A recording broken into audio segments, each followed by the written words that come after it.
2020 in the U.S. of A. Will anything be left? Well, I can't say. Don't need a plan, save for the rain. Just grab what you can. Live for today. Well, since the 1970s, I think, we've been hearing about global warming, climate change, whatever the latest term is. Al Gore made millions talking about this stuff. Now, President Obama's decided to go down that road.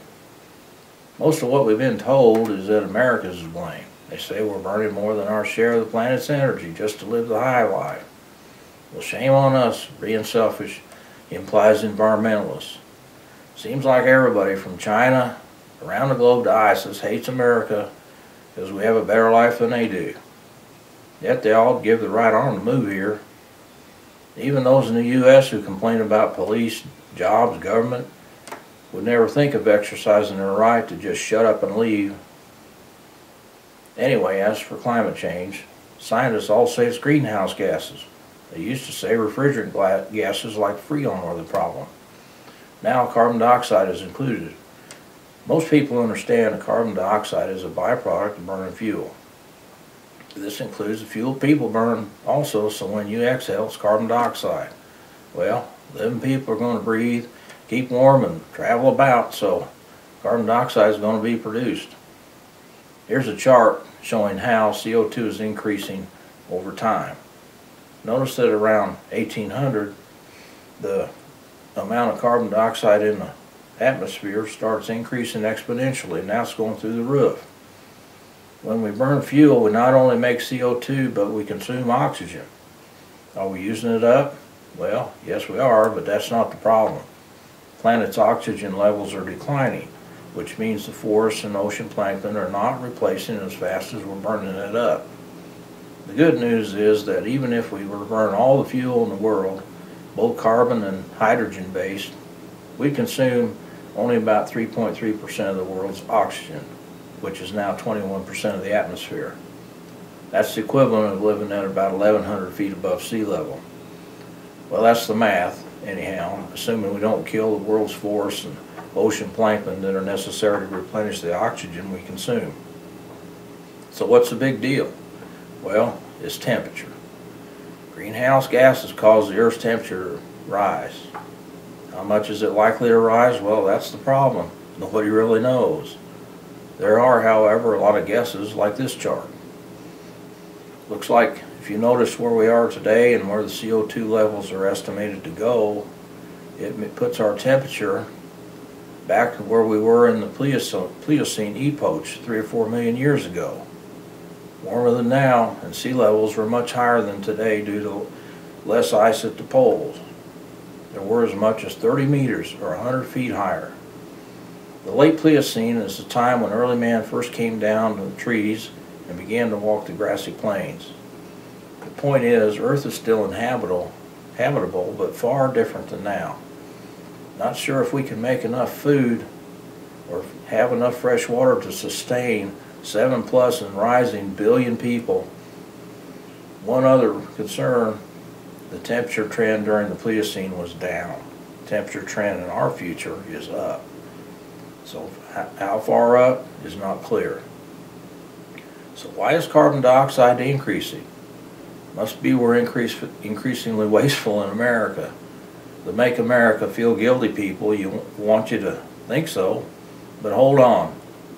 China's now kicking up the numbers with manufacturing blitz. Their people want the same standard of living that we have, and pollution control is not a priority. Most of the so-called developing nations in the world would do the same if given the chance. In other words, people desire to advance their standard of living, and that will trump any concern for environmental impact every time. The trend will be that developing nations will increase their per capita energy demands over time to close the gap on America. Okay, well then let's conserve energy. Well, how do we do that? According to Obama and Gore, you just order it so. For example, emission controls. Of course, there are investment, research, energy costs to pay, Solar cells, for example, only recently became a gain in energy produced by the cell versus energy to make the cell. Who pays? Well, you do, of course.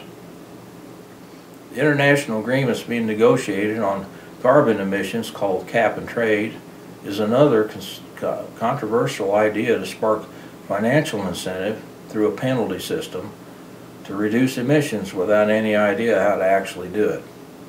Also, the developing nations are going to advance. That means they're increasing energy consumptions, regardless of agreements. Get ready to pay for this too. So, are we as a planet doomed to ever increasing temperatures? Well, maybe, but I'd like to make another point. One you don't hear much about on the media, or from Obama, or from Mr. Gore, or the Pope, or most anyone.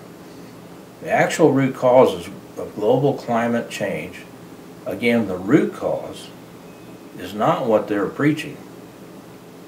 The root cause is too many people. Look at this chart. This is the world's population over time.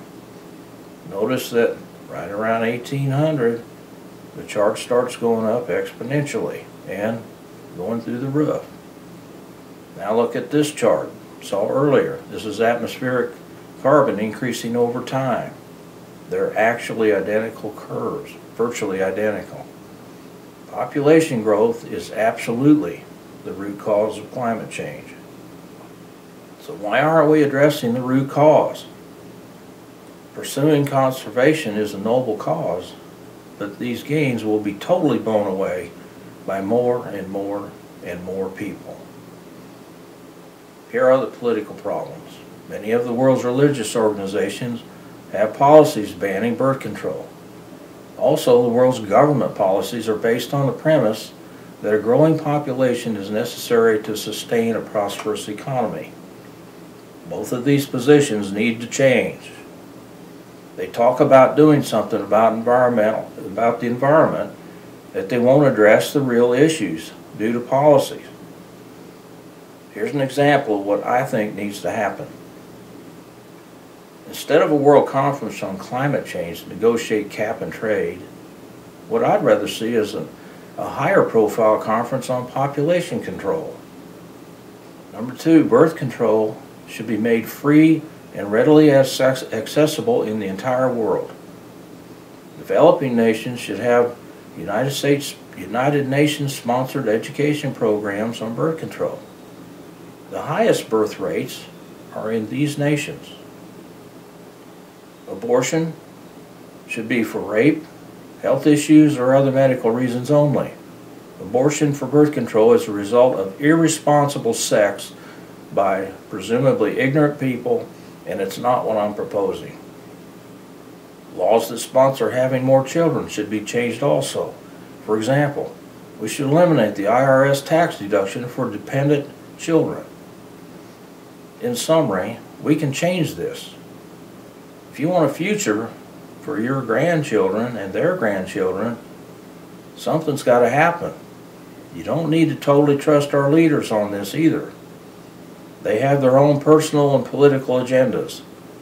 There are many challenges to overcome, such as concerns for ethnic ratios, religious ratios, nation ratios, etc., etc. But the point is, we need to reduce the people load on this planet. We're at 7+ billion now. In my unscientific opinion, we should shoot to reduce to 3 billion by the turn of the century. Sounds like cutting it in half sounds like a big goal, but believe it or not, that's how many people we had here in 1960, just 55 years ago. With today's technology and 1960 population, we'd be on easy street. Thanks. 2020 in the USA.